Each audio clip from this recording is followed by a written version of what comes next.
in defense of Bethesda. And Fallout 76 going free to play.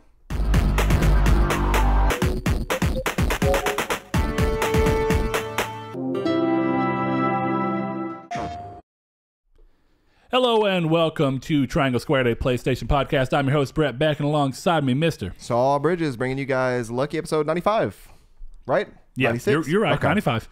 Those reader mails being more often now is going to start messing with our number. Me off, yeah. But I think we'll be okay. If you have never joined us before, we are, like we said, Triangle Squared, a PlayStation podcast. So we are PlayStation focused, but we talk about a little bit of everything and how it pertains to the gaming industry and PlayStation as a whole.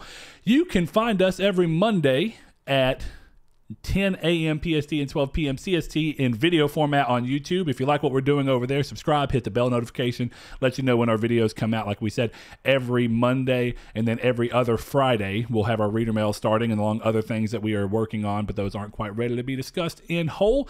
If you are on YouTube and you like what we're talking about here, give us your thoughts on the subjects that we talk about. We'll say that again at the end just to be a little reminder. But we love to hear people's thoughts and what they think about it. World Dan is real good at giving his thoughts on things, and they tend to be pretty interesting and offer insight of where I was wrong, because one thing that happens in a show like this, we don't actively look up information most of the time.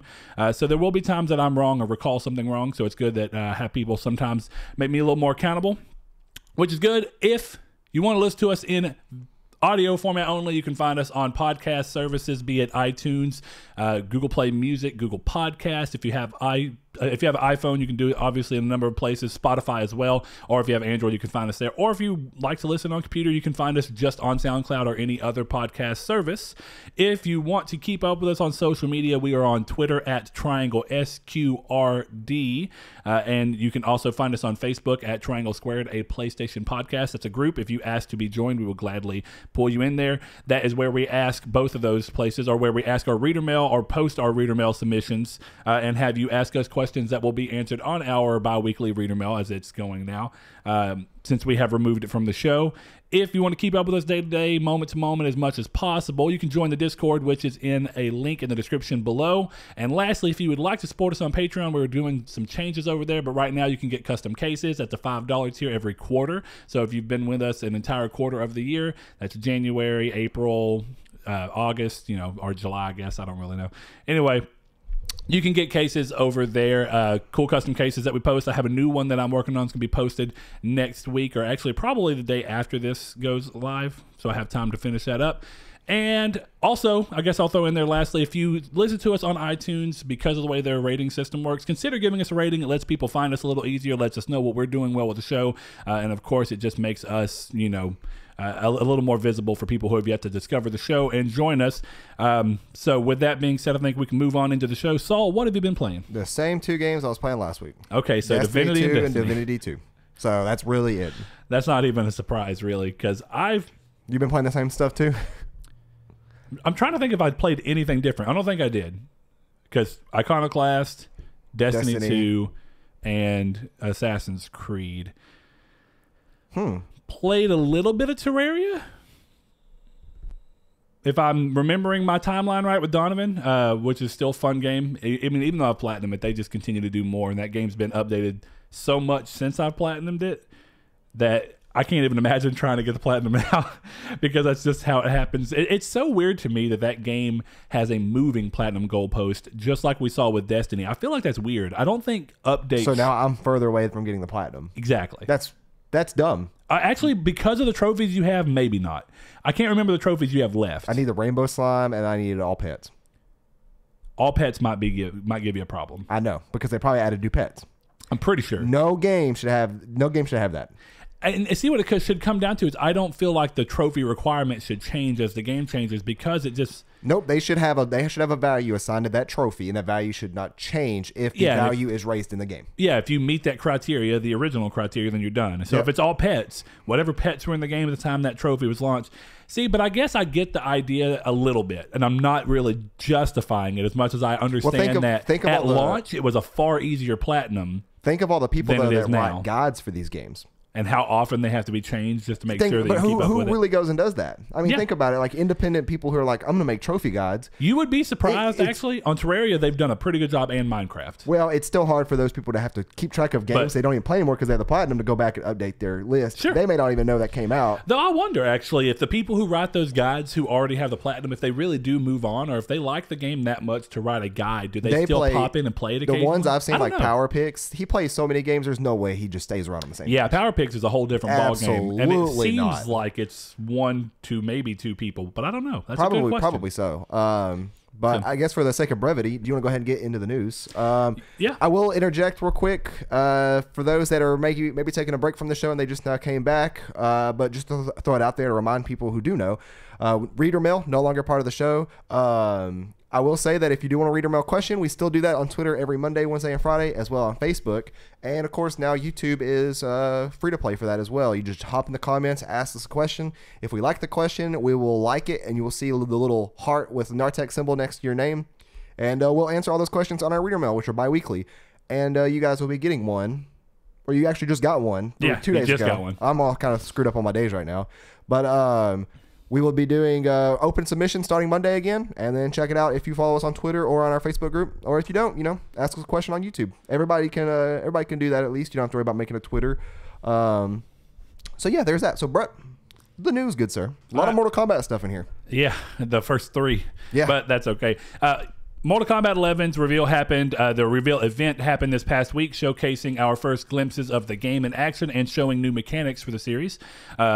Those mechanics being like a perfectly timed block that you can do that opens up a counter window, which is actually pretty nice. I think that that's a good addition to the series, as well as short hops and stuff like that to avoid low ground and stuff instead of having to do all the way jump. It looks like it's going to make the gameplay a little more fluid and in ways that I think make games like Smash more fun than some fighting games, or because they have short hops and longevity counters and whatnot. So I think that there's some benefit to that, and I will say that right now I'm a little more impressed than Mortal Kombat 10, even though I really thought 10 was going to be great. But knowing what I know about 10 and seeing this, it seems like it's swinging in the right direction. Yeah. But they announced new and returning characters for the series, such as Garrus, a new character with the ability to manipulate time, as well as the return of fan favorites Baraka, Raiden, Scarlet, Scorpion, Sonya Blade, who is now voiced by Ronda Rousey, much to my chagrin. Not because of anything to do with Ronda Rousey, it's just she's not a voice actor, and she sounds awful to me.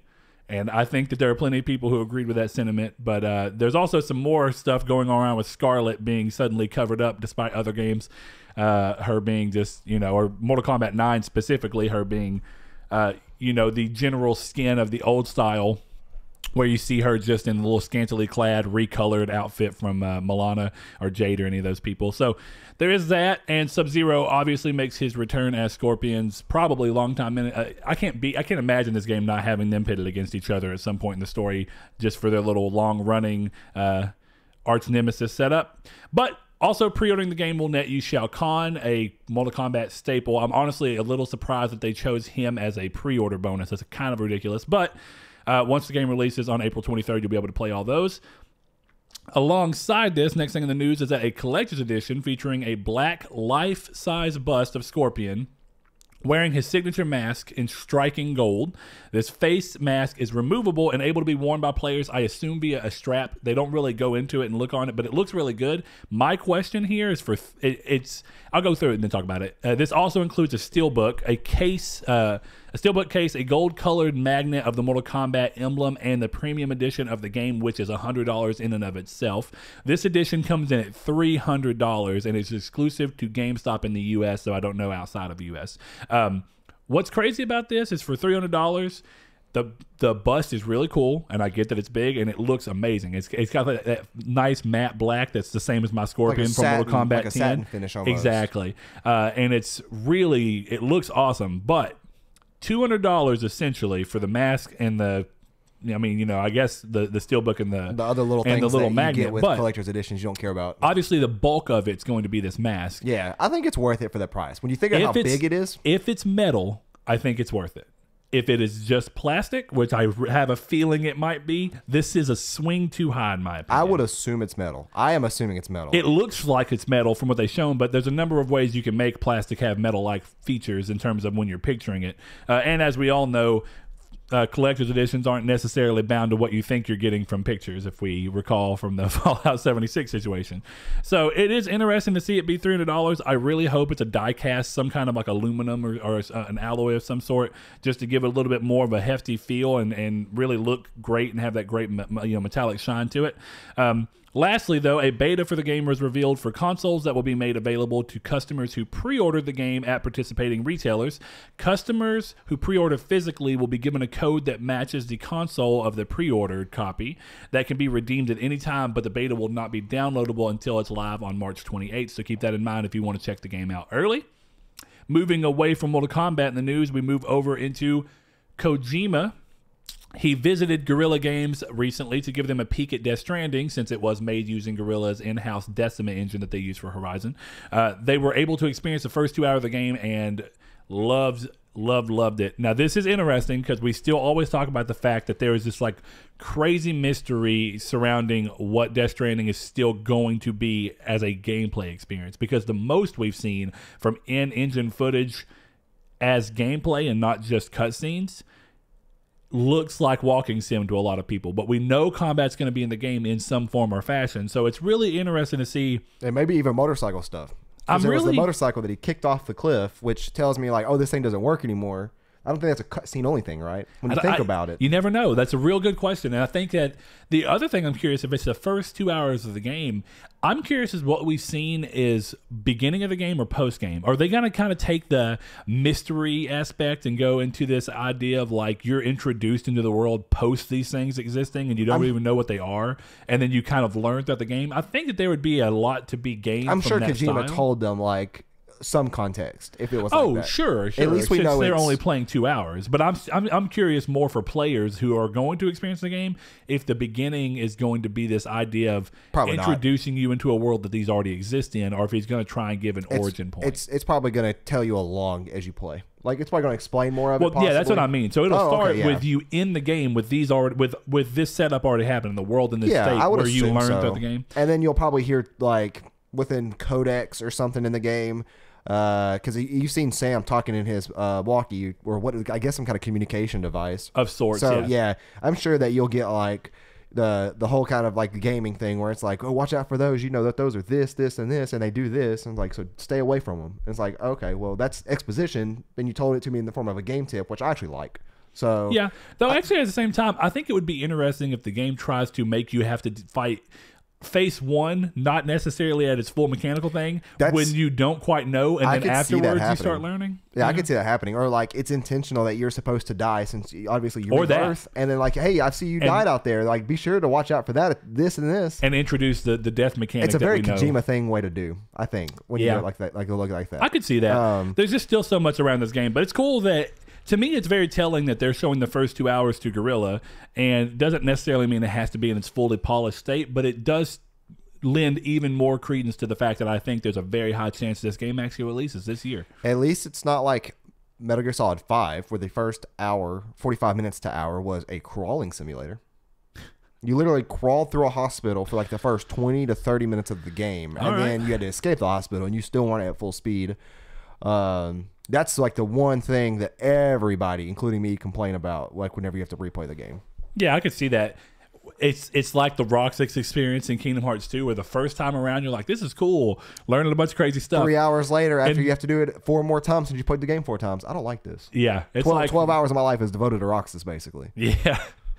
Which, don't get me wrong, it's good, but you'll play it once, you're kind of done. Like that's the extent of what you want to play as. I always thought it was curious that they never, in the remix versions of 2, allowed you to skip it. That they never were like, hey, if you've played the game before and you're just replaying, do you want to skip this? I guess if there's actually mechanical reasons, because things that you do and the levels you gain as Roxas do carry over into the thing, into once you become Sora. But at the same time, they could essentially fix that by going, okay, if you choose to skip this, you're only going to be this level and have these skills, and you're going to sacrifice that by skipping this, but you have the ability to do that, and I'd be okay with that.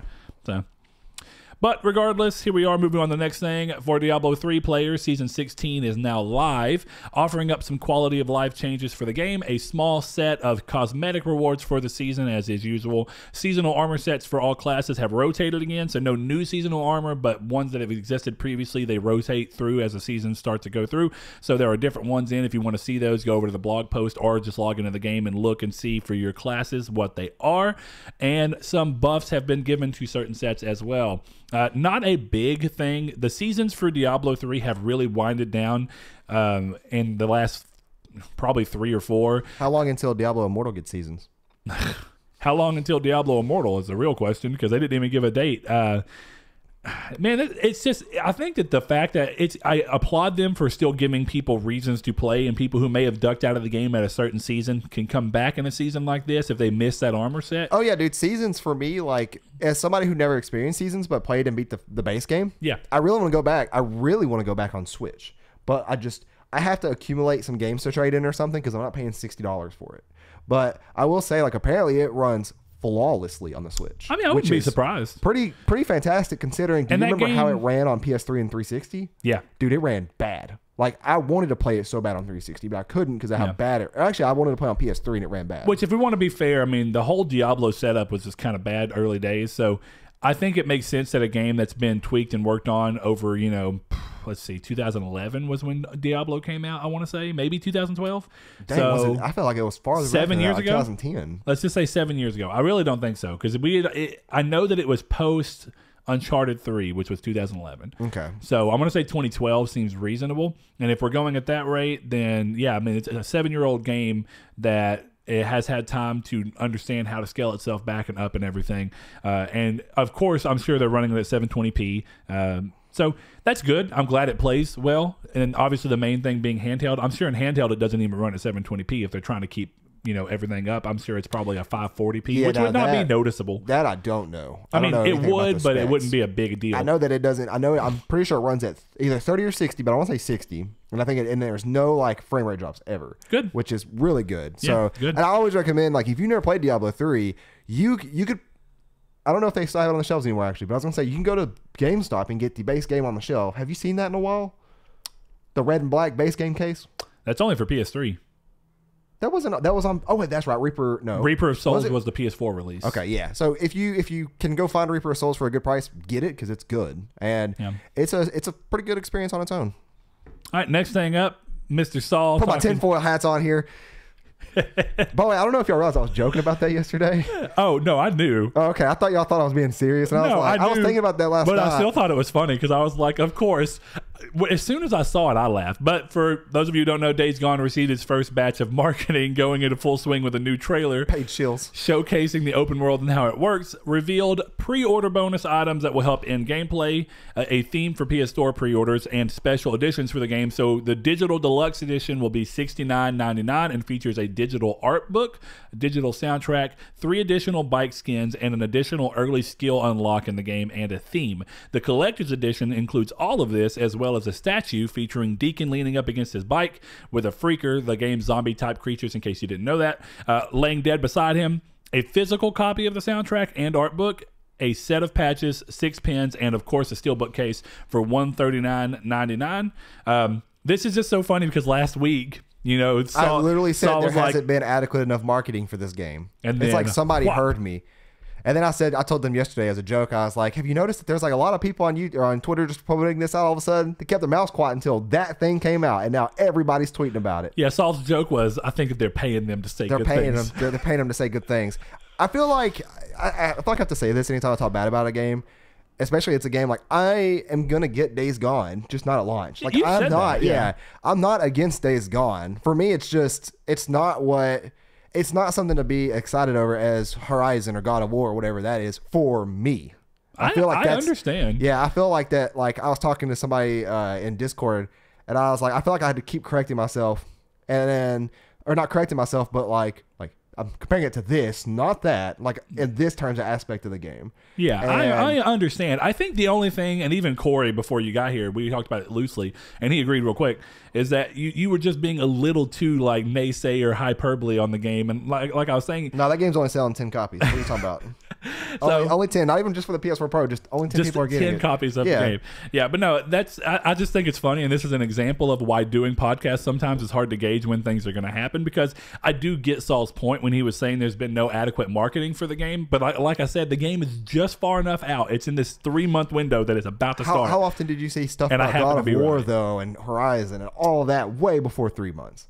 I mean, realistically, all for the Game Informer covers, and then past that, it was kind of Game Informer on hold. Then this could be attributed to possibly fault at Game Informer, that the fact that came out like 5 months ago. Yeah, it was a little too early, but that was also before the game was set to come out in April. I'm gonna go ahead and so I'll give it that. I said it in Discord though. There's still some jank in that trailer. I mean, wait, in the new trailer? Yeah, like when the zombie leaped out of the trunk and like spun around him. Did you see that? No, to be honest, I didn't really watch the trailer. I saw it. Yeah, I mean, it looks good, but like the game already looks good to me. It doesn't have to be perfect. Other than like, as long as it's fun. I think that the weird and has a good story, somewhat animations that the game has, I think it's attributable to Horizon's sometimes lackluster facial mocap.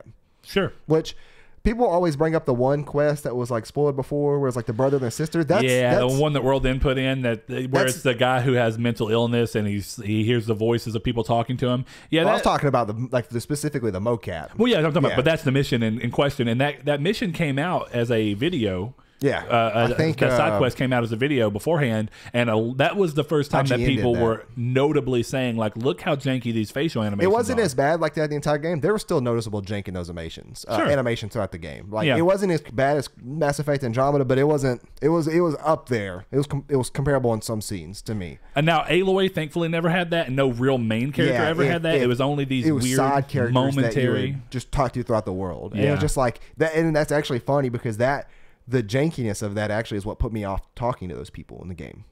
I was just like, you knew. I knew, and it was just like it's like in Divinity. The game could perform better, Divinity 2 on PS4. Sure. There's a specific area in the game that I want to go to, and it's not a big area. It's not like a main area, but it's like this cool looking area that I just want to explore. Every time I go there, I get screen tearing, so I just don't go there because it's just like. Divinity, add VSync or something. It's all just like, please, games, let me avoid as much of you as you're going to be ugly. Frame rate drops and screen tearing, I don't want it in a game. If you don't see it, you don't have to believe it. Especially a good game is Divinity, dude. Like I know. There's some major stuff that could be wrong with that game, but it needs optimization. Well, I think the other thing to say about Days Gone real quick, and then we'll stop since we talked about it so much last week, is that Bend is still a notably smaller studio than a lot of the studios, even though they've scaled up. They're very similar. What I would consider this game is very similar to what we talked about on the reader mail that got deleted and then we had to come back to, and we didn't get to the same point. But do you remember I talked about how the order for all the mistakes that it had and for the things that probably could have been better, as much as I love the game? One of the things that people were always so amazed about, definitely in the gaming industry, is how this small group of about half of a normal AAA studio size were able to make a game that looked and ran that great, despite the obvious areas where it may have, you can see sometimes where it was, but you see that game come out of that quality, and I think you can see the same. It's not to say the game isn't without flaws. So whereas The Order had flaws in what some people consider to be the gameplay length or the rigidness of what they were doing with the walking sections, those were flaws more in game design side, and you saw what looks like a smaller team suffering from not having more people to work on this. Right, yeah, not as a fool of a studio. In Days Gone, you're seeing if these things that you're talking about, and I'm not saying they're not there, I haven't been that micro looking at it, but if you look at Days Gone and where it does excel in a lot of areas, and then you also look at the fact that it looks like it's the same thing, a suffering from not having as big of a studio, not really suffering. I would say this, them working through their strengths as much as possible with a smaller studio and putting a game out at this quality, it looks like, and hopefully then instead of it having problems in the areas that The Order saw problems in, we're going to see it in areas like a couple of animations of weird things. Yeah, and this is and for those that are curious about it, in the trailer, there's a part in which he opens up a trunk of a car and a zombie jumps out at him. Yeah. Well, like when the zombie makes contact with is his name Deacon? Yeah, Deacon St. John. Okay. Yeah. I don't know why I kept thinking it was Derek, but yeah, when it makes contact with Deacon's body, the zombie itself slides around his body instead of like grabbing onto it like you would. It's just like it like latches on, but then like slides like this. Okay. It's very very catching. Kind of like when you're playing Fable 2 and the ground's just sliding underneath your feet. Like when you pivot your character, your foot doesn't like go and you turn. Does Instead, it like do your that in model. Fable 2? Yeah, I know awful. it does that in Oblivion and Morrowind. Yeah, it's awful. I hate that. I never caught that in Fable 2, and I love Fable 2. Yeah. I'm very glad I have like good memories of that game because I hear a lot of bad. Don't get me wrong, I love Fable 2, but that's a problem in that game as well, where you just slide on the terrain below you and you're like, ugh, this looks weird. Yeah, and I mean, good for them because like they're making a game. Like if you look at the quality of the graphics that you could see in the trailer, the lighting, the snow, all that stuff, it looks good. Yeah. So good on them. It's just something that for me, I'm just kind of sick of that specific genre, and I really think it's the same thing for Dying Light. Dying Light 2, I'm not even gonna consider getting. Just even though you like the first one. I love the first one. Yeah. I just don't think that it's something that I'm going to consider getting just because of the nature of the game. It's like State of Decay. I actually downloaded State of Decay for free because it's part of Games Pass. On PC, I'd baited it, yeah. Yeah, on PC, and it runs fine, and it looks nice and everything. Oh, that's them in there. But it's one of those things that's like, I was playing, I'm like, this is just zombie stuff, and I just really don't care. But yeah, like I'm looking forward to the game, and I think it looks fine. It's just for me, it's just not one of those. It could be multi-exclusive, and I wouldn't really notice the difference. Oh, multiplat? Yeah, did you see that was what I was talking about though? Yeah, I see it a little bit, and it was a very quick animation, but I see what you mean. Very, very, very quick animation. Yeah. So like, it's one of those things that like I'm excited for. I hope it does good. Like good for. I will say I think it looks a little bit elevated above most multiplat games, but I do get your point. It's not necessarily like when you look at Ghost of Tsushima or The Last of Us, and we saw the gameplay for both of those. Yeah, it looks phenomenal. When you say now, but those are also AAA Sony exclusive. I don't like think of multi-platform, but when I think of this game, I think of multi-platform in terms of quality. Yeah, but I mean like upper end multi-platform like Red Dead or something like that, because even Red Dead has its problems. I mean, as much as people want to say the game is beautiful, there's a ton of exclusives that look better. I mean, it's just true. And you know, if you know the circumstances, like having been studio, this is the first game they've made in what? It's the first game they've made since I think the Uncharted Fight for Fortune. Oh, I forgot about that. Wasn't that a mobile game? Well, no, it was a Vita card game, and then they made the Vita game before. So they've made games since then, but it's their first original IP in a long time. They made Thief's End? No, that's 4. No, they made Golden Abyss. Golden Abyss. I can never think of that one, but it was. So that was 2012. Yeah. If you look at that, so I mean, this is their first game. 7. This is their first real style game in 7 years. And the card game came out, and I want to say 13 or 14, and it was a card. It was a card game. It was their first console game since what? PS2. Yeah. Well, yeah. Siphon Filter. Yeah. And even then, Siphon Filter and the Siphon Filter, Logan Shadow, and Dark Mirror game too. were they are. I love both PSP those games. Those were both PSP games that were then made for that were then ported to PS2. Yeah. So this is their first console game realistically since PS1. Yeah, since Bubsy. Not since Bubsy, but Siphon Filter PS1, if I recall right. They might have had a Siphon Filter on PS2 before those two, but I don't think so. Ben, I'm gonna say one last thing before we move on. Bring back Siphon Filter. Dude, I would be stoked for that. I would too. But I don't think it's going to happen. I don't think it is going to happen either. All right, next up, another game that's been long in the digestional tracks of PlayStation fans around. Players who have signed up for the Dreams Creator Beta should have received codes this past week, like I did. But due to the amount of signups, they are breaking up the codes into waves. So if you did not get the code yet, expect it on Monday, the day this show airs, if you are in the European sections, and on Wednesday if you are in the U.S. So that's the 23rd for U.S. people who didn't get theirs. So if you do that, that's great. Originally, as a result of this, the beta has been extended 2 weeks. Originally, it was set to close on the day this goes live, the 21st, but will now end on February 4th. So you get 2 weeks to try it out for people since there's delaying in codes. I do intend to hop on this. I don't know if it's going to be as soon as I'm done with Assassin's Creed. I don't see an end in sight, and it's kind of bothering me. My quick rant on Assassin's Creed will be that I can't understand why the game is so obsessed with getting you somewhere just to give you 3 side quests you've got to do before you can go back up on. And they were like, they're side quests. So Witcher 3. But they're not. They're main quests too. Like you have to do them to progress the main quest. But they feel like side fetch quests. But they don't feel like fetch quests. They just. I mean, I guess some of them do. Witcher 3. Some of them don't. I don't remember that in The Witcher 3. Dude, I never actually remember a time in The Witcher 3 where I felt like I had to go do Dandelion quest. And I'll say this: Dandelion is a main character in the waste thing. of time. I'll give you that in terms of that it feels like one. But he felt more involved in the story than like an example of Assassin's Creed, if I may. No, you may not. the way that it works out no, you may is not. the way that it works out is like you show up on this island looking for your mom, right? Okay. And this woman's like, well, I'm not going to give you information until you give me a bunch of money. So then, literally, one of the quests is you just got to earn enough money to be able to give her 11,500 gold. This is like a Game Boy Advance game. All right. The second thing is there's a ship that she sent out or something that you have to go find the person and bring them back. And then the last one is that you've got to go invade the on one side of the island she is. The other side of the island is like her enemies, right?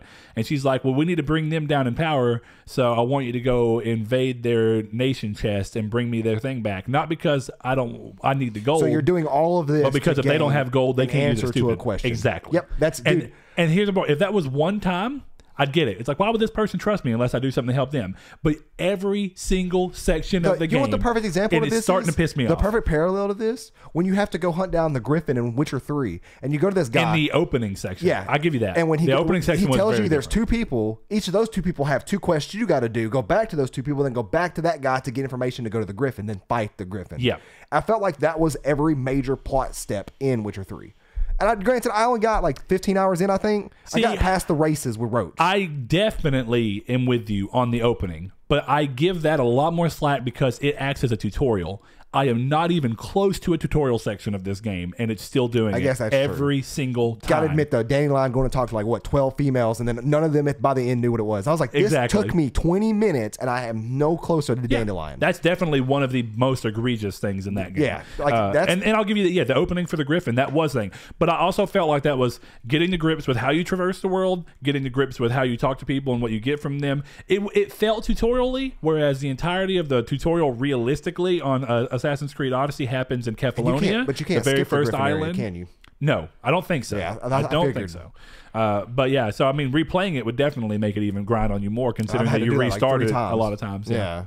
But anyways. Anyway, if you've been interested in Dreams, do it. See what you can make in it. That's pretty cool. This one is interesting for Power Rangers fans. They have a new game to look forward to in the way of Power Rangers Battle for the Grid, a actually slightly good-looking fighting game for current consoles and PC. What is going on with that is fighting aiming games? to release in April this year. There's been a lot of fighting games. There has been. It doesn't look bad, dude. With like the start of if you go to, I don't like Power Rangers, so I have no interest in it. But I'm just talking about looking at it, there is not the immediately it's not that immediate to it. You know what I mean? Is it classic Power Rangers fighting game? It looks like it to me. They went as far as to put, what is that, Johnny Young Bosch or whatever, the old Red Ranger, in the commercial as well, and being like, it's morphin' time. It's a little ridiculous, but the trailer looks all right. Yeah, it's called Battle for the Grid. So that should be it. That's it. Anyway, next up, announcement. Episode 2 of Life is Strange, titled Rules, has gone gold and is releasing on January 24th, so you can play that pretty soon if you have that series rolling for you.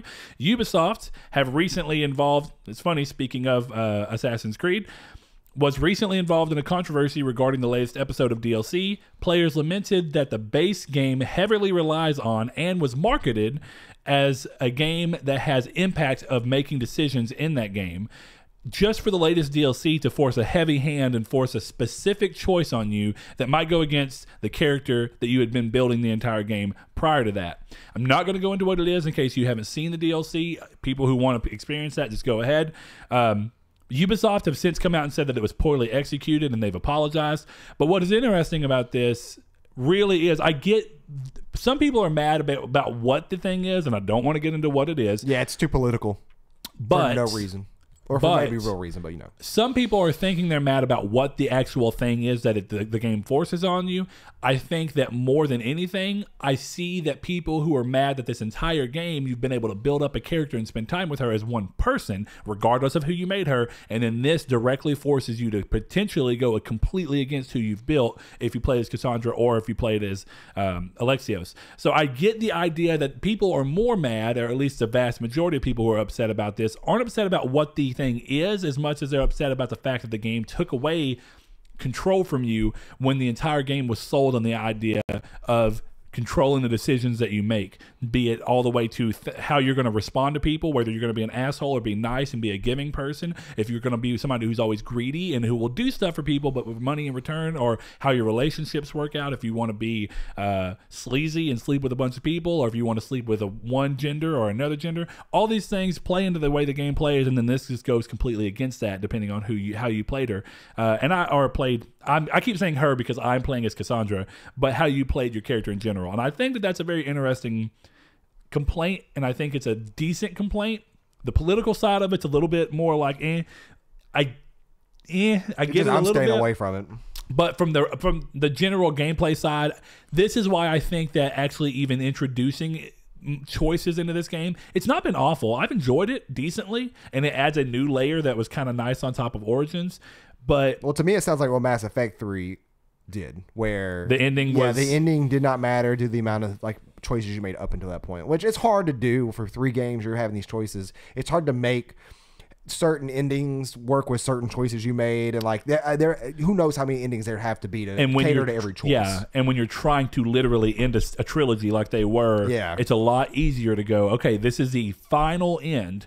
We just are going to make what the end is going to be. We don't want it to be some crazy multiple choice thing or whatever. It's just going to be coming to this end. But I see how also people felt bad about that, and then they went back and fixed it. So it's not like it's unprecedented in the industry. This has been a problem before, but I get it to an extent. Now here's the flip side of that, and I want to play devil's advocate for this because there is an important side of this that I think that people are, and don't get me wrong, they could have written around it, but I think that what this ends up looking like is an accidental taking away of the player choice because of something that they were really trying to utilize as a narrative point that they wanted all people to see. And you can't act like the game doesn't already have that. The base game has exact narrative moments that have to happen so that everybody experiences the same event so that they can continue to build off of it. This is only the second episode of what is planned to be more DLC.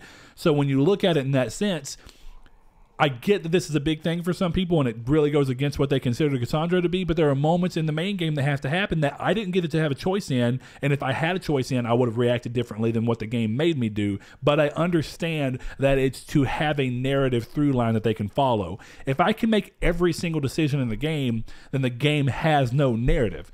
If I can decide that I don't want to go look for my mom, then I'm just not going to go look for my mom. I mean, technically, I can play the whole game and just do side quests as much as they'll give me, but there won't be a story. If I want to experience the game's story, I can't make every single decision. Otherwise, there is no narrative. Right. And I think that that's something important that I think people are being a little too quick to dismiss. It would have been nice if they tried finding and writing in a way that didn't feel so jarring, potentially to the character you built. But I feel like the writers really thought that the point that they're trying to drive home with this is going to be resolved in a way that they found very important to what the story they're trying to tell.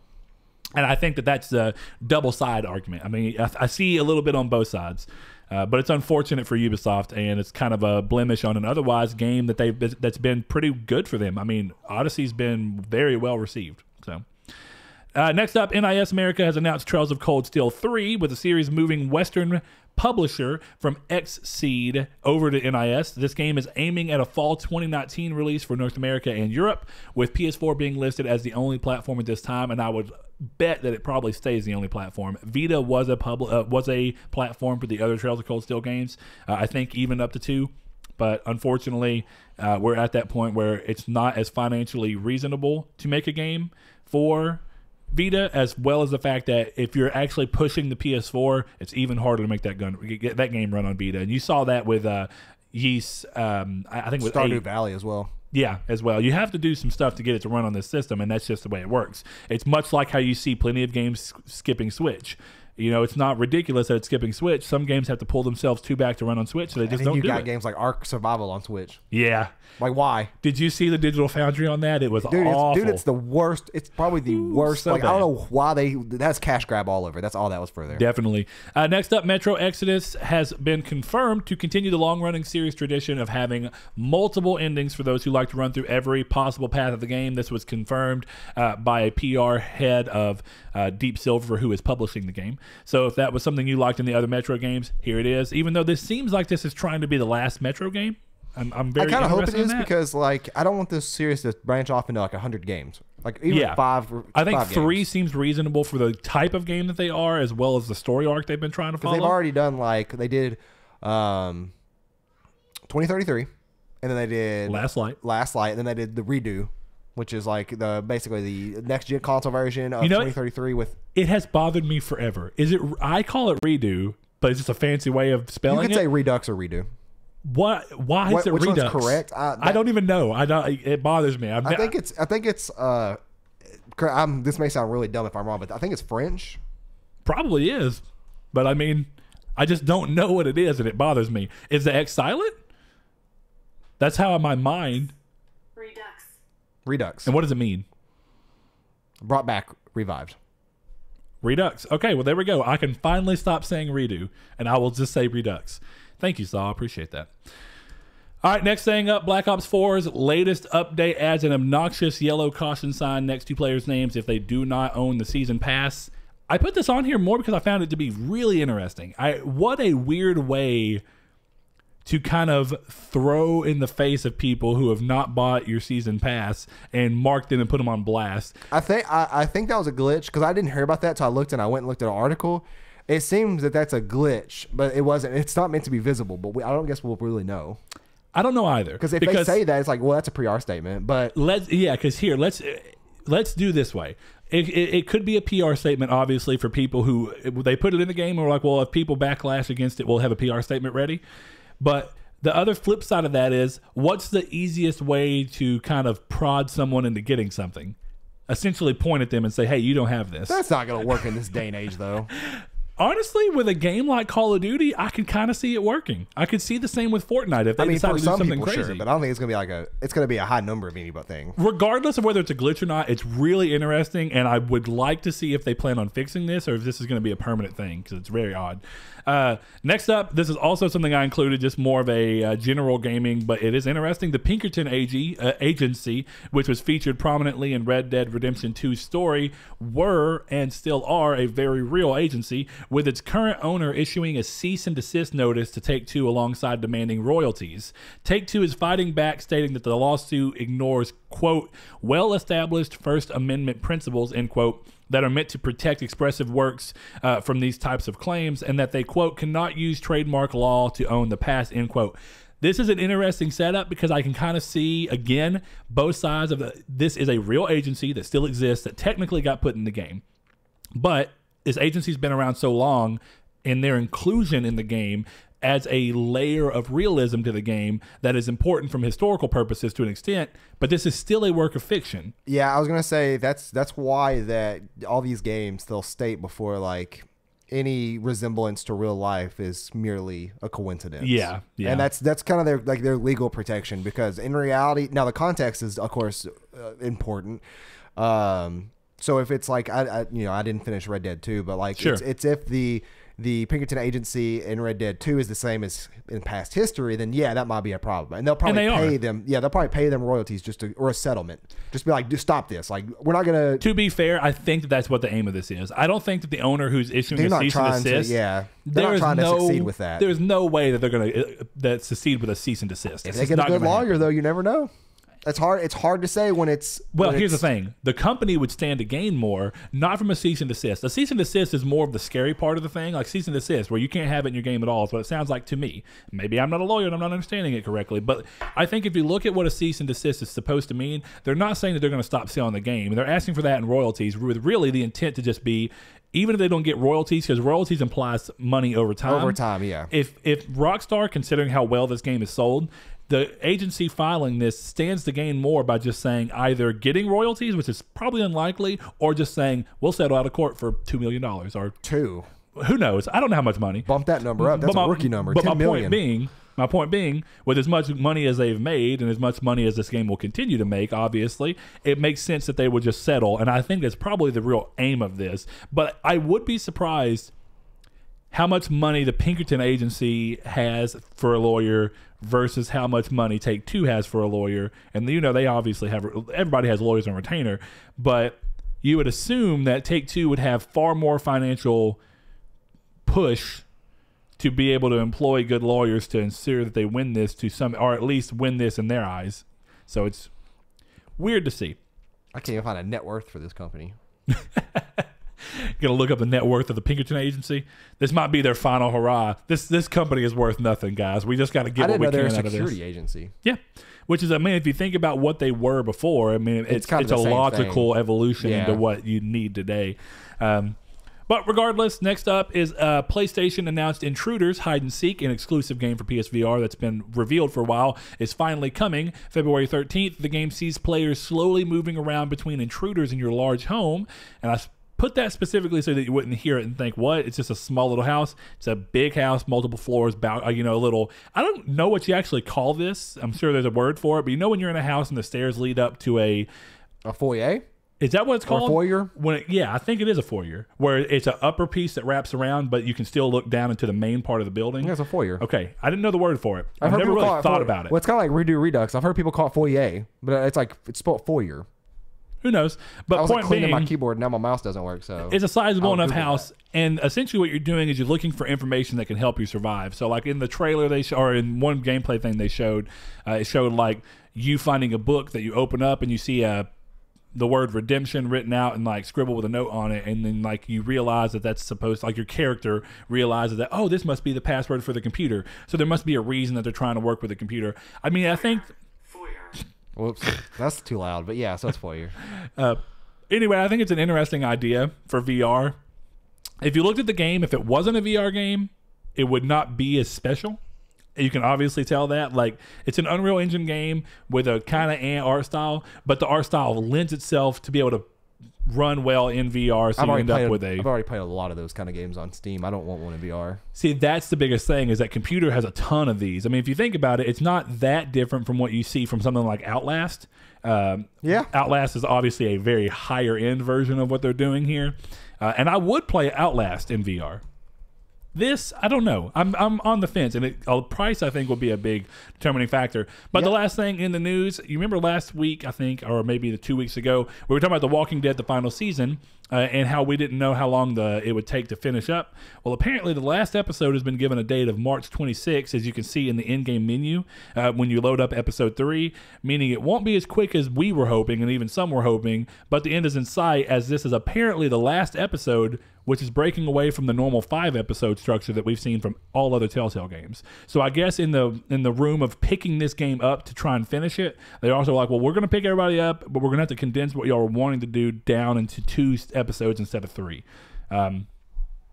It's good for people who bought it and wanted to finish it, but it's a little like, oh, that sucks, because it's just a little bit less.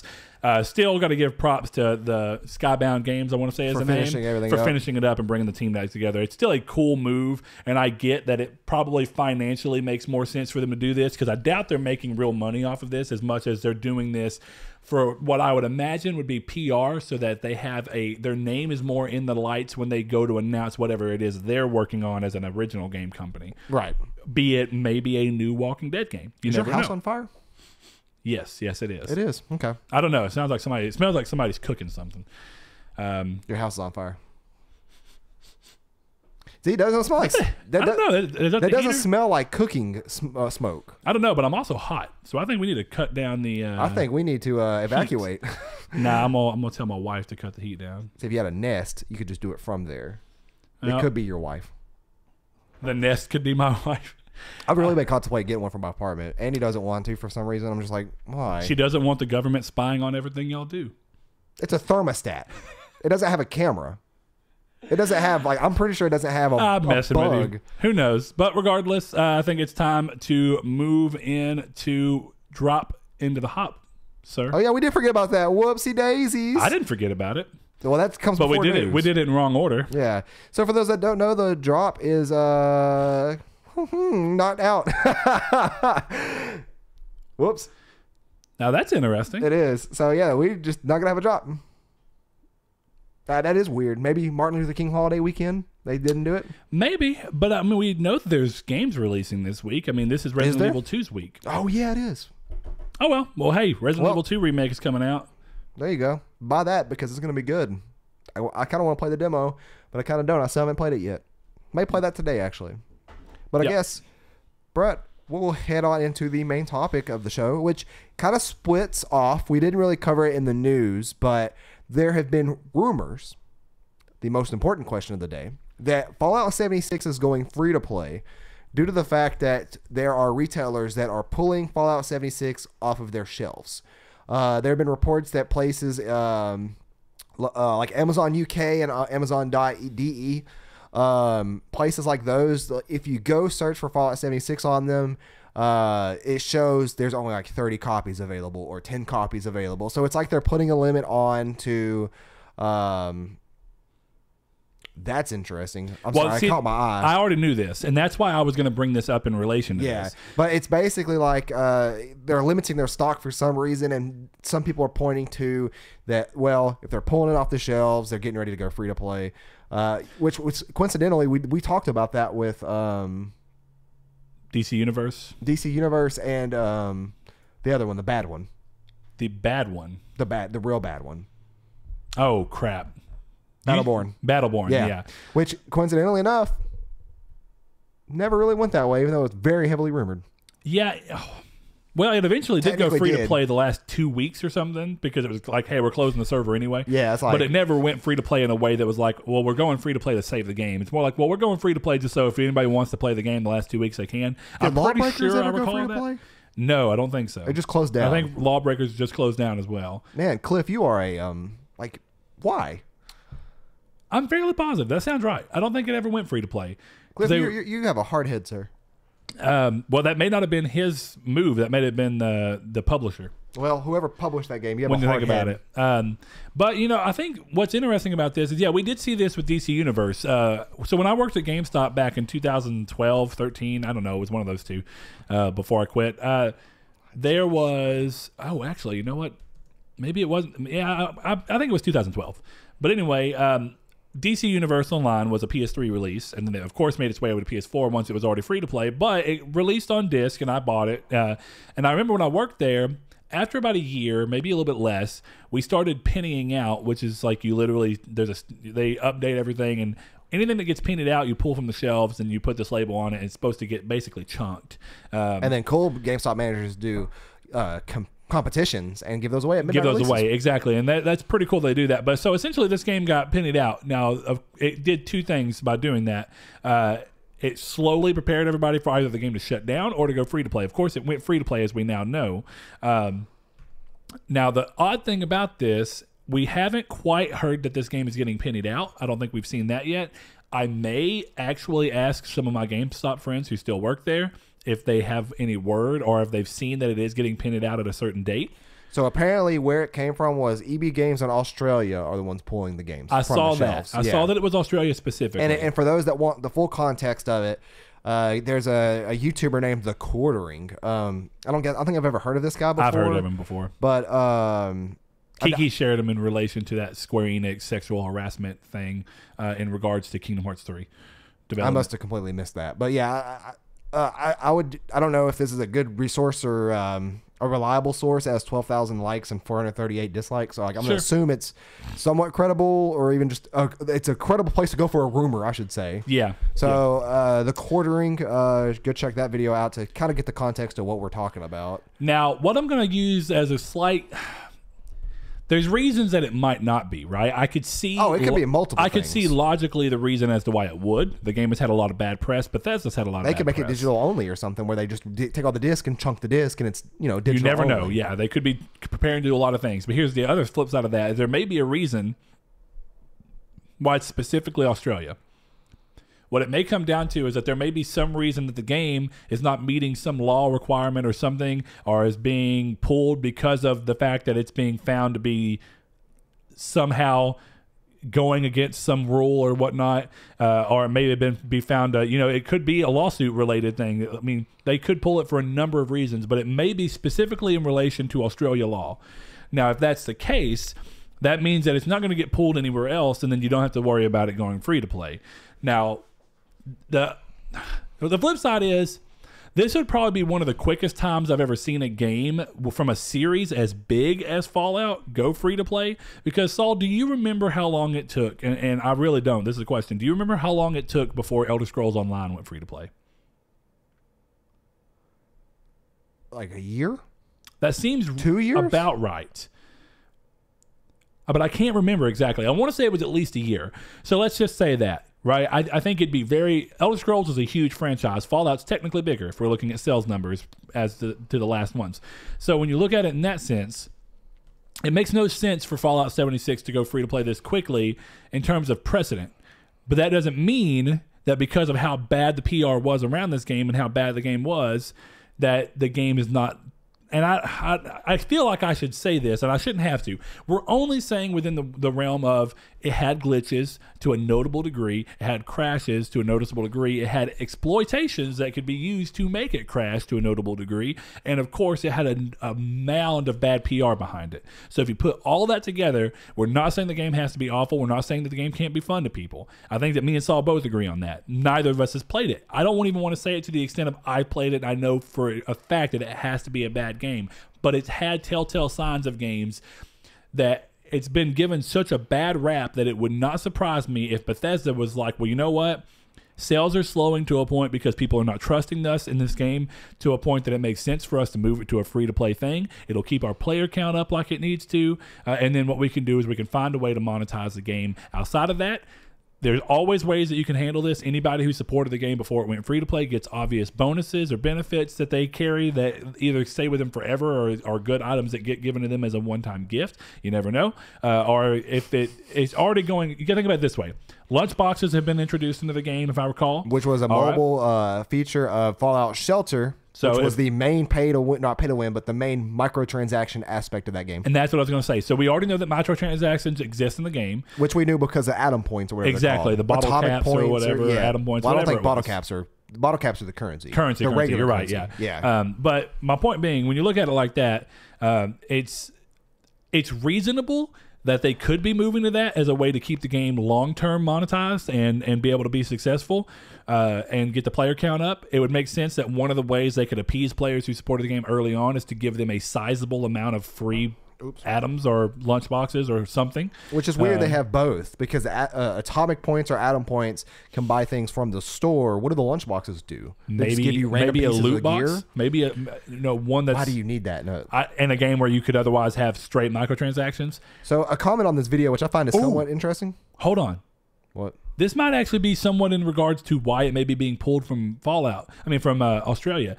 I want to say in conversations with Josh Ayers, one of our Australian listeners, that they had found that they could not use gambling-like things in that. So I wonder if the game... There's a lot of games that have this. This seems to be the only one that's getting pulled, though.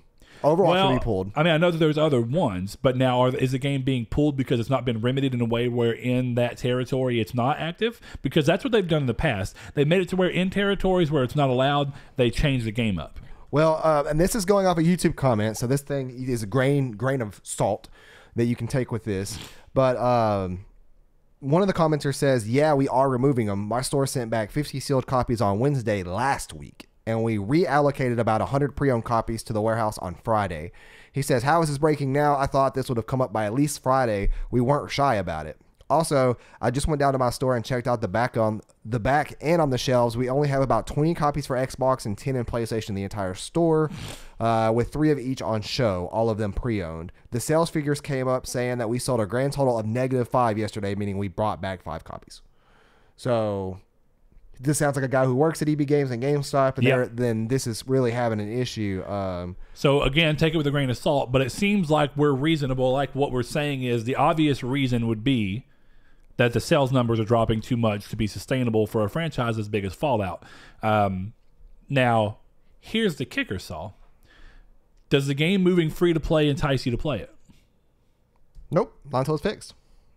Reasonable enough? I'm not going to download a broken game. And I'm sure people are enjoying the broken game. That's fine. They can enjoy what they want. They'd be happy with it. I'm just not one of those people. It's not going to happen for me. It's not worth my time. Like, I'm not playing a game where even if it is not even game breaking, but even if it's unenjoyable to play due to the way it looks, if it looks way out of date for what it should be, given the evidence of the developers, like I'll go play, of course, Undertale, Shovel Knight. Yeah. I was playing Hollow Knight earlier. Which is Switch. I didn't mention it, but I've been playing Hollow Knight again this week. Anyways, it's like I'm not even going to give them download counts for me. Like it's not even pointless, because then they'll say, "Oh, we want free to play." There's 10,000 people downloaded. I'm not going to be part of that 10,000. Everybody can have their fun. I'm not one of those. Like I said what I said. I'm voting on my wallet. Even that kind of counts as time too, because time is money for me. Yeah. And I don't like wasting time on games that I know I'm not gonna enjoy right now. When time is a currency for you, I should say. Yeah, time is a currency for me. And like once they update it and then they roll out patches constantly fixing stuff like frame rates, the pitiful ultra wide scandal they had that I don't think they still have fixed. They PC basically support? went in and modified the INI code for widescreen. Basically, it just zoomed in. So like widescreen is blurry, But so it's zoomed in, but the HUD isn't. It's like the HUD is kept scaled. no, everything is stretched. Oh God. Yeah, it's like it's not even. They didn't even like pay attention to certain aspects of the HUD. They just stretched it to your ultra wide. So it's not like your field of view increases. It's more like your. It's just like it zooms. It's like if you do stretch to fit on your screen. It'd be awful looking on Yeah. ultra wide. But look, okay, so and I'll go. My answer is also no. I think also because of time, but mine is more to the fact that I have people that I would play it with if he. So like Donovan was playing it. If he was going to go back and play it, I would have a reason to play with him, but not in a time period where I'm literally going to be playing Resident Evil 2, Kingdom Hearts 3, into Anthem, into anything. I can't even think of all the stuff. I mean, obviously we know Sekiro's coming. There are just, the months are too jam-packed right now in this first quarter for me to even want to go and worry about doing that, which leads me to the obvious, like, to the question in my mind: why go free to play now when there's so much competition for time? Is it because of the fact for the people who don't have the money as necessarily as much to buy all these games they might want to play and be waiting for the people who are going to be a little more cautious and slow in this very stacked up period of games? Well, see, here's the issue: is that like as of this current week, Yep. we had Ace Combat come out, we had Resident Evil come out. Two Yep. pretty big name games. Well, I mean, Resident Evil will be coming out. So, but Well, yes. I said this weekend, last weekend, this Yeah, I this gotcha. week. So by the time this goes live, I think Resident Evil comes out on Tuesday. 25th. Okay, so Friday. Yeah, Friday. Okay, so during this week, there's a lot to play for some people. So for some people, there's not. You're not really gonna have a game coming out that's notable. That's not Kingdom Hearts 3. That's like you have Kingdom Hearts 3, but that's in Kingdom Hearts 3 is a sizable game. Yeah, well, no, I'm talking about like excluding that for people who aren't Sure. interested in it. Okay, sure. But then you have a whole another month just about until Anthem.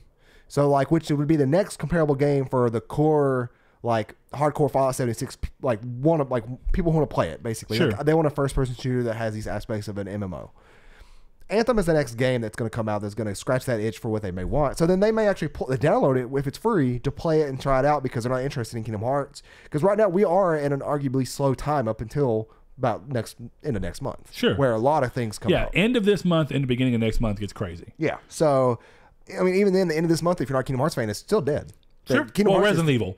So Well, you have two. yeah. You have two franchises to bounce between. Yeah, and so- they're notably different they are styles of genre. with- So. Yeah, and different markets to each. But yeah, I do think that if you have the time right now, there's not a whole lot coming out that if you're not interested in Kingdom Hearts or Resident Evil, you have a whole lot of time on your hands. Maybe till Anthem or Until whatever February else is coming 15th, out. because the 15th of February has a wide genre split. For the whole week. So if you want to come mid-February, there's probably a game for everybody at some point. You know what I mean? Like even me, like I'm at a point in Destiny 2 where playing by myself isn't exactly like I've done everything that I have up in Black Armory. I got the weapon I really wanted. I got a God roll on it. And I got a God roll weapon mod on it. So like I got everything I want in terms of weapons. So realistically, I'm just at this point helping people out, which is why I asked you guys last night, like if y'all need help, y'all had a full fire team. Yeah. I mean, I'll just help Joe run forges. At this point, it's going to be just me grinding to get Izanami's burden, which is the exotic sniper rifle. Yep. Until the next season or whatever it is. I mean, even that, just until next week. I've already done the weekly stuff. So I can hop on and do the weekly stuff over the course of 4 or 5 days. Have fun, yeah. So yeah, and play with other people, do the strikes. And of course, I need you to, I'm going to have you help me with the stuff as I'm getting ready. And we for could do that Forge later on tonight after Andy goes to sleep. But if that's what y'all want to do. But I mean, there's not a whole lot. Like I was actually looking through my download list. I went and downloaded Steep today. I guess I kind of did leave off a lot of games, but I played Steep for like 10 minutes. I'm like, no. Yeah, I hardly even count that as, It felt like it's trying to be Skate with the weird double analog stick controls that it had. Okay. So there is like a time right now up until Kingdom Hearts that even people like me, they're not bored, but they could use something. So that may appeal to those people who want to play Fallout. So now it could, that's, and I get you, but that's also saying, all right, that means that it would have to go from where it is now to free to play in less than a week, which I don't think is happening. well, yeah, I'm talking about like. So you I'm are talking right. about me. I'm talking about like to play this game if it was free to play today. Like Sure. there is a time right now, but it's the thing is that I highly doubt it's actually going to go free to play. I think that there's something else to this that we're not too sure of, and or it may go free to play in certain areas, or it might go discless and it's a digital only game similar to Elder Scrolls Online. Because like you can go buy the Elder Scrolls Online disc, but it's the whole like. What is it called? The Tamriel Unlimited pack? Yes. So, yeah, it's not even the base game. So, they may just be getting rid of the base game. Who knows? Yeah, and I mean, that makes sense because realistically, this is the one thing I've said about, we already know how I feel about an all digital future, and you do. But the one concession I think everybody can agree on is that there's no reason necessarily, I mean, outside of just people who want to be able to physically look at the case, to have an online only game come in a physical disc, because it's essentially like, well, you have to have internet to play it anyway, so you'll have to have internet to download it. There's no reason not to just download there's not, at this point in time, it's like that's not a valid argument to really have. Like, oh, like I can picture if they went to like not pamphlets, what are they called? The little hang tab cards that you pick up that have like subscriptions on them and stuff. If they went to that, like where if you bought one of those and that had the code for the game, instead of a disc and a case, so you can't really complain about like, oh, I don't have internet to download the game. Well, you're really not about to be able to play this game then. Like you don't have internet to download it, you don't have internet to play it. So exactly, yeah. Well, I mean, I guess I'll give one more little bit there is that for people who have internet that's fast enough to play it, but way too slow to download it. In that weird in between, they have to be somewhat like that's kind of a rare situation, isn't it? No, Donovan's a perfect example of that. His internet lets him play games, well, but if he were to speed download, is the same as online playing. Like unless he's running multiple things. Well, no, you don't have to. Online play doesn't require very much speed at all. Downloading speed just requires how long you're. So you're saying his download speed is bad? Yes. Oh, okay, I thought you were saying the opposite. I thought you were saying his download speed's good, and then him playing the game is laggy. I'm like, no, not that because. That's more download and upload all at the same time. But no, essentially, he can play games with us, and you find out every now and then his internet and the speeds is part of why when he goes to join our chats, he has NAT type problems. Yeah. Some of it has to do with his speed, and every now and then, like when we were playing Diablo and he was the host, it would cause me to lag because of him, and we had to switch around and let me be the host. But my point being there is that he is a perfect example of somebody who, if he went to download Anthem, or Destiny 2, or it took him. I think he said 4 days actually to download the entire BioShock trilogy. Yeah, and that's a long time. That's less than an hour for me for all 4 games. That's what I mean. So there is nuts. that. There's a reason for him to get a physical copy of Fallout just so that he can install the game in an hour, roughly, and then let him start playing. I installed Steep in less than 3 minutes. Like I looked at Steep and it wasn't even minutes. It was like 190 seconds or whatever. Yeah. So there's that. But, I mean, I get what you're saying across the board. It's just, it would be interesting to see. My real thing is that let's just say that it starts from Friday, as we'll use as the test point for this, right? So from Friday is the first steps towards it going free to play. Let's just give it a week. Let's just say it goes free to play by the end of January. I would just say next Friday. Okay. Or I mean, this Friday, it seems unlikely, out, but regardless, even next Friday is 25th. Well, I'm just saying, so you're getting to the end of January. Right. So you have Resident Evil the same day. Yeah. So let's just say that. So end of January, it's free to play by then. You still have to deal with the fact that there's games right there and then there's games coming up mid-January. It's an odd time to go about doing it, though it's not completely senseless. Did you hear about the God Room? In Fallout that has all the crazy stuff. Well, it's in every Bethesda game. Yeah, and where every item that's in the game, every single thing that is in the game, whether it's an item, a weapon, a bullet, anything, is used. Yeah, I remember finding that in Morrowind on accident. Yeah, because I didn't understand what the control console was. The console commands. Yeah, so you're just typing in things. Yeah, yeah. So like they normally don't disable console command in their PC games because why? Like they don't play with people. They did that in this game, and somebody found a way around it, and they actually went in there. And of course, now they have it to where if you enter that room, it's pretty much instant banned. But it's just like people who knows who got in and out of that room with everything they needed to be. Oh, and this is a PvP style game, so they have all the armor they need, all the weapon ammo they need, the best weapons in the game. Sure, in a PvP environment. But again, it's only PC, so I'm sure that there's a little more higher problems to worry about, such as mods and stuff. Sure. I don't know how good, like Battle Eye on Rainbow Six, I don't know how good that is, like Bethesda's equivalent is for mod detection. And I get your point. But I mean, I guess that's a little aside from the point of free to play in general. But I guess that is a problem. Crazy. A problem with the game in general. I figured we were winding down on that one specifically. I think we are. I thought I'd bring that up at the end there just because it was interesting. Sure. But something we do want to answer, kind of going in the same vein. While we're talking about Bethesda, and we've said a lot of negative about them so far, and we've obviously said a lot of negative about them since Fallout 76 has come. Yeah, it's mainly. But we're gonna go ahead and. It's pretty much Fallout 76 painting a target on their back. But we had our good buddy El Shabib on Twitter. He asked us a question for Reader Mail, and we actually thought it was a pretty good topic, and we want to go ahead and answer that question as like a subtopic in a way. But here he goes with this. He says, I have heard multiple times how Bethesda Game Studios games are subpar in terms of technology when compared to other games. I tend to disagree. This is not me defending them in any shape or form about their games being stable or not. However, when you look at their games, you can do stuff there that you can't do elsewhere. You can literally pick up an item off the floor and place it in another place in the game, and when you and it's still there when you reload the game. I don't see that in any other game, at least so far, and that by itself is a tech achievement and maybe why they are not moving into a different engine. Thoughts? So what he was referencing, and this has been in every game since Morrowind. Was it in Morrowind? Yep, it was in Morrowind. So you can literally, and this doesn't even have to be picked up and put into inventory. In these Elder Scroll Fallout games, it's typically L1 or R1, right? To like grab an item, but you're not taking it. Well, what you do is, so the button you normally use to pick it up, you just hold instead. So let's just say X is how you pick something up. You would hold X, and instead you're going to grab it and be able to manipulate it as you walk. Yeah. Now, so it's basically like you're picking up an item and it's floating in front of you, and you can do this because in these games you can buy houses and such, and you can decorate them, and this is typically your way to decorate.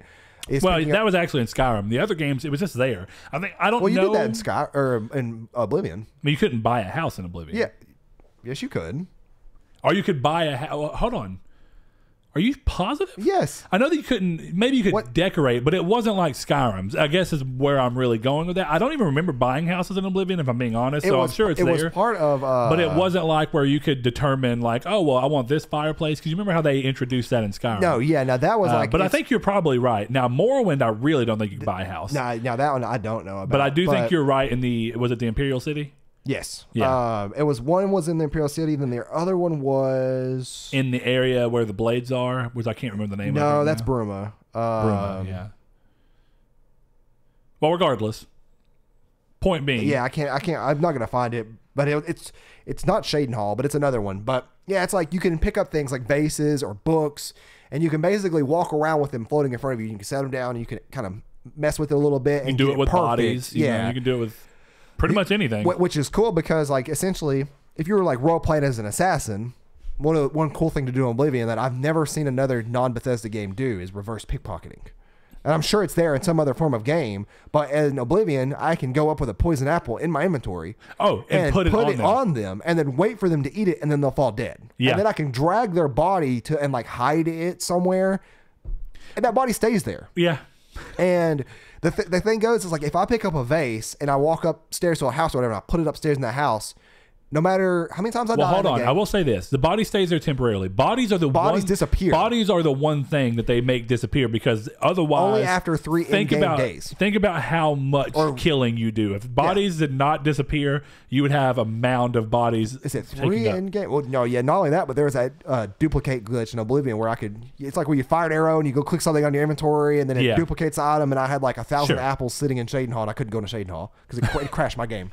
You remember people doing and this is a quick tangent, I guess, but you remember people doing on PC the console control for spawning like 3,000 cheese rolls all at once on a mountainside, just letting them roll down the side of the mountain? Yeah. I said, did I say Oblivion? Well, I'm talking about Oblivion specifically right now. Yeah, but I'm just saying Skyrim, that was just a funny example of why these games are so crazy in their own way.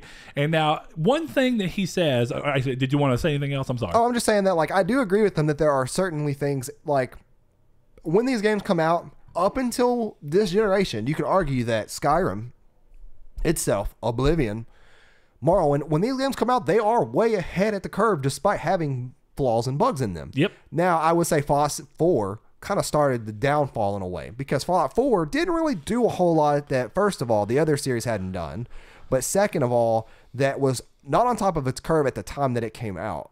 So that's what I was going to say. My general point was that it's not that their games aren't ahead of the curve, like you said. They obviously were at one point in time. Actually, I mean, part of why Morrowind was so amazingly received is that Morrowind was insanely different. And now there's Elder Scrolls fans in general are split on Morrowind anyway, but Morrowind, for what it was aiming to do, was so different than anything else that had came before it. And then nobody had copied that or even gotten close to it by the time that Oblivion came out. And then still nobody got close to it by the time that we saw Skyrim come out. Now that's specifically speaking Elder Scrolls. That's not even counting in Fallout 3 or New Vegas, which was not a Bethesda made game, but it was a Bethesda clone of a game. New Vegas specifically. Yeah, that's what I mean. Fallout 3. Well, you said Fallout 3 and New Vegas. Yeah, sorry. New Vegas was Obsidian. I wanted to clear that up, yeah. But it was for Bethesda Who's making and on Outer Bethesda's Worlds, engine. which looks fantastic. It does. So, I mean, in that sense, yeah, you're right. Up until Skyrim, and even with Skyrim, on the PS3 and Xbox 360, there was no game, really I'd even say on PC, there were no other games that were not made from Bethesda Game Studios that did anything technologically close to what they did. Now, what the problem was... I would say that depending on the context that we're talking about, because Crysis, the original Crysis, everybody goes back to that.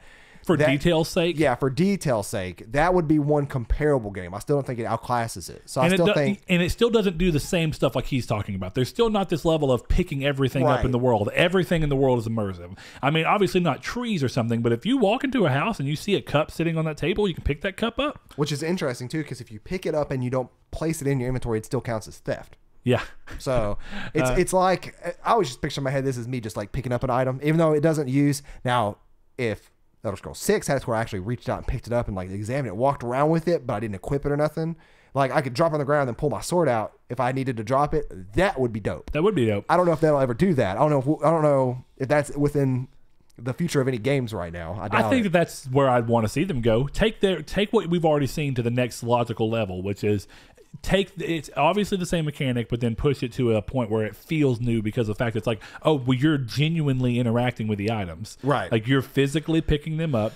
Which in Skyrim VR, you can't, it's not like that. No, I know that, but I'm just saying. That game I showed you, or that game I meant to show you, did you look up the video for it last one? That VR game that's coming out where you can actually physically pick up a pipe and then put it to your mouth and smoke it and all these things? That's a cool level of immersion that would be nice to see. I was going to say, with staffs in Skyrim VR...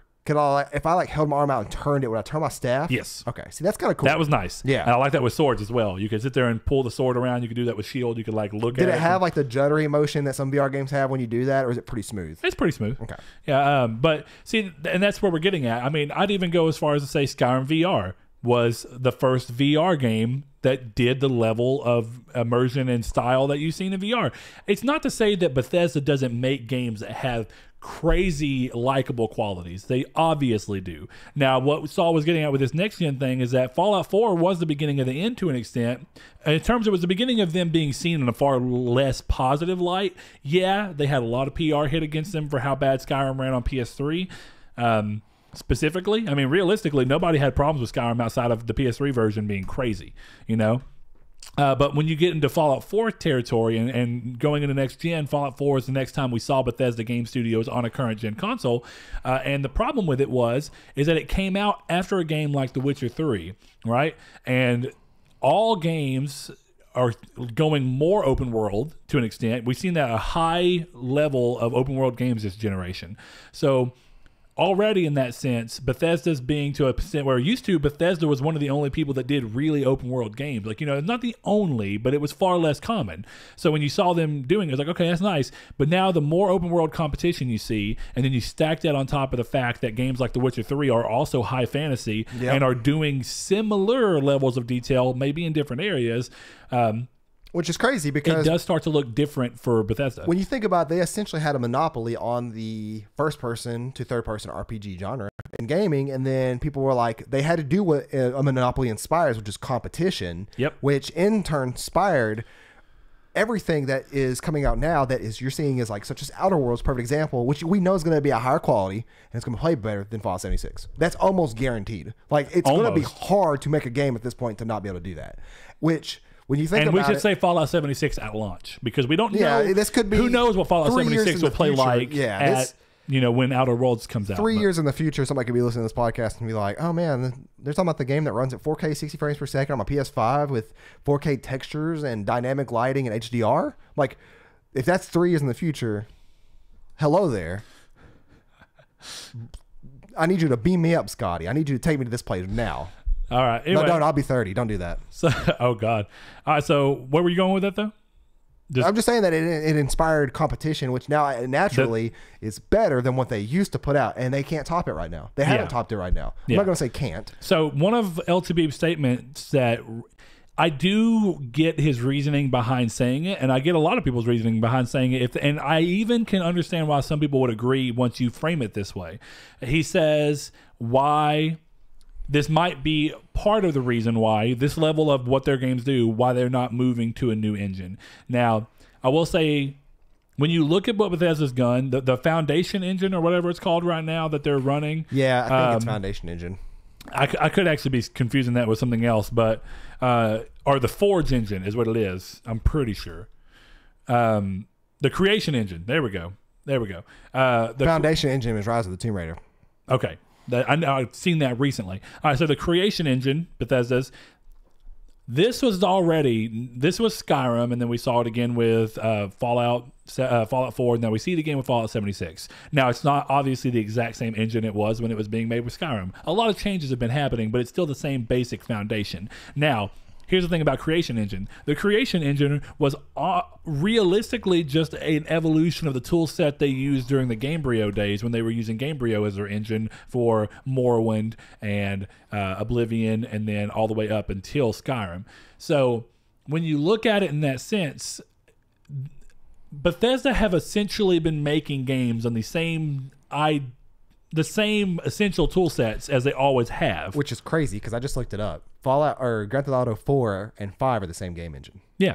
That's the Rockstar proprietary engine. Yeah, game engines can be really pushed. Yeah, well, they can. It's just like you see the quality that, I mean, and like some people may argue like 4 versus 5 in terms of Grand Theft Auto, you're gonna have your preferences, but there's notable technological advances in 5 that 4 could not make. Because an engine is not this, and I think most people obviously know this, but an engine is not a flat, singular, you release it, you build it, and then you're done. Yeah, it's a very modular. It evolves as the game evolves. So the way an engine works from day one when you start making your game on it is completely, from the time that you finish that game, is already a different engine. Yeah. Now you keep pushing that, and then you do a new game, and you go, well, in this game we want to do this, so we're going to update the way the engine handles lighting and the way the engine handles textures. Yeah, I was pointing out that the fact that Bethesda had been using the same engine and not utilizing it as much as Grand Theft Auto or Rockstar has been utilizing, and I think fair enough was Red Dead 2 Rage. Yes, that's ridiculous. So that shows you there how well some developers can completely utilize a game engine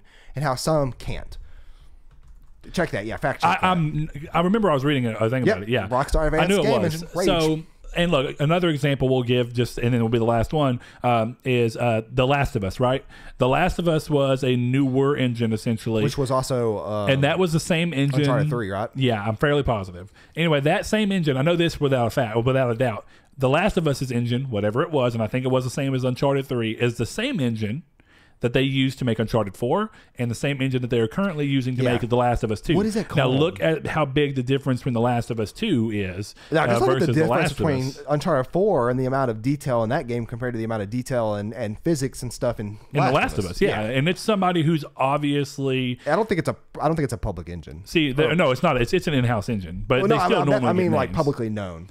Yeah, a completely overhauled engine. So still same engine being pushed to its, being pushed and pushed and pushed. So I think that's where you find a lot of these. El Tabib is right in the sense of, yeah, they're not changing engines, but I get why when you're a company like Bethesda that has always been known for having games that were kind of fishy, but then also coming out, like you said, with competition and having competition that games are not this buggy and glitchy and pushing that along. It does mean a lot more because we did actually see that the engine for the Creation engine was a new engine, and it was notably better than Oblivion when it came out in Skyrim. Yeah, so at that moment, it's like, oh, this is cool.